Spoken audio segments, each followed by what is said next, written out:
Voici l'histoire privée de télé. Mon frère, ma sœur et moi, on a fait une bêtise, une grosse bêtise. En jouant à la bagarre, on a cassé le vase préféré de maman, celui que papa lui a offert pour son anniversaire.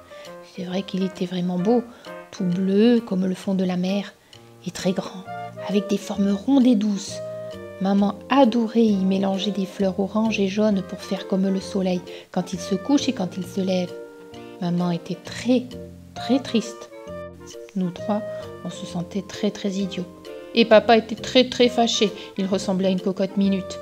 Il a dit « Il faut que je me calme, sinon je ne sais pas ce que je vais vous faire. » Nous, on avait notre petite idée sur ce que papa pouvait nous faire. On a préféré se replier sur notre territoire en attendant qu'il se calme. Mais l'heure du repas est arrivée. Il a bien fallu sortir lorsque maman a lancé son cri de guerre. « À table !» On n'est pas allé dans la cuisine en hurlant comme d'habitude. On s'est assis autour de la table dans le plus grand silence. C'est là que papa s'est levé. Il était grand, très grand. Il a dit « Les enfants !» Sa voix était grave. « Vous avez fait une très grosse bêtise. Pour cela, je tiens à vous donner une punition exemplaire. Vous êtes privés de télé. Non pas pour un jour, non pas 2 jours, mais une semaine entière. Vous savez ce que ça veut dire ? Vous dormirez 7 fois avant de regarder à nouveau la télévision. Et pas de DVD, rien. Waouh, c'était vraiment dur. Bien sûr, on a essayé le coup du « c'est pas moi, c'est lui. C'est pas moi, c'est elle. C'est pas moi, c'est eux. » Mais ça n'a pas marché. Nous étions punis tous les 3. Un point, c'est tout. Maman, pour une fois, ne disait rien. Alors mon petit frère a pris un air mauvais. Il a mis ses coudes sur la table, sa main devant sa bouche, et il a marmonné quelque chose. Il fait toujours ça quand il ne veut pas qu'on l'entende dire des gros mots. Ma petite sœur, elle a tout entendu, et elle a tout répété. « Papa, tu sais ce qu'il a dit, Ferdinand ?» Eh bien, il a dit « Papa, je vais te tuer. Comme ça, on regardera la télévision quand on voudra. » Hey, pour sûr, papa allait nous refaire le coup de la cocotte minute. Mais non, il a gardé son calme, et comme il est curieux, ça l'a même intéressé. Il a demandé « Ah oui ? Et comment tu vas me tuer ?» Mon petit frère n'a pas hésité.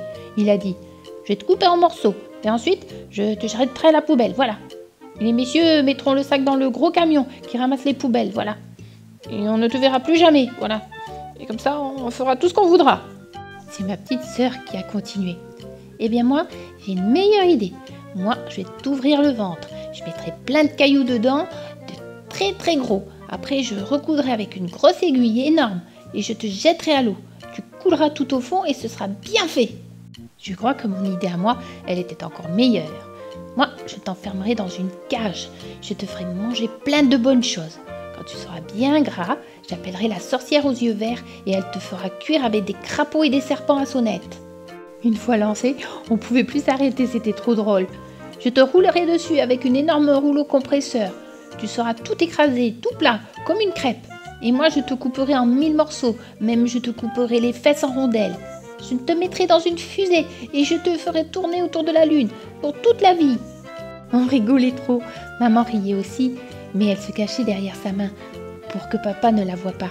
Parce que papa, lui, il n'avait pas l'air dans son assiette. Pour le taquiner, maman lui a demandé « Quelque chose ne va pas, mon chéri ?» C'est vrai qu'il avait l'air tout chiffonné. Maman a chuchoté « Vous ne croyez pas que vous exagérez un peu ?» Mon petit frère a dit « Pourquoi ? Il est fâché, papa ?» Ma petite sœur s'est inquiétée. « Il ne va pas manger son dessert ?» Moi, je me suis dit que c'était le coup de la fusée autour de la lune qui lui avait donné mal au cœur. Soudain, papa s'est levé. Il était grand, très grand. Il a dit « Les enfants, finalement, ce qui me fait plaisir dans toute cette histoire, c'est que vous n'avez même pas pensé au pire. » Ah bon ? Il y avait pire que tout ce qu'on avait imaginé ? Il a continué. Parce que le pire pour moi, ce serait de m'obliger à manger des pruneaux. Je hais les pruneaux, encore plus que vous les épinards. Il faut dire que quand il était petit, on lui servait tous les matins un bol entier de pruneaux. On s'est tous écriés « Ah non, ça serait vraiment trop cruel !» Maman et papa ont éclaté de rire. Nous, on ne pensait plus du tout au vase cassé. Mais les parents, eux, n'avaient pas oublié. Pendant 7 jours, on n'a pas regardé la télé, ni de DVD, ni rien. Personne n'a rouspété, parce que je vais vous dire un secret. Comme punition, il y a pire. Mais chut, Il ne faut pas le dire aux parents, ça pourrait leur donner des idées. Cette petite histoire est maintenant terminée. J'espère qu'elle t'aura plu, t'aura fait passer un agréable moment. Je te dis à bientôt pour d'autres histoires. Pense à t'abonner et à me mettre un petit pouce si tu as aimé. Je te dis à bientôt, te fais plein de gros bisous.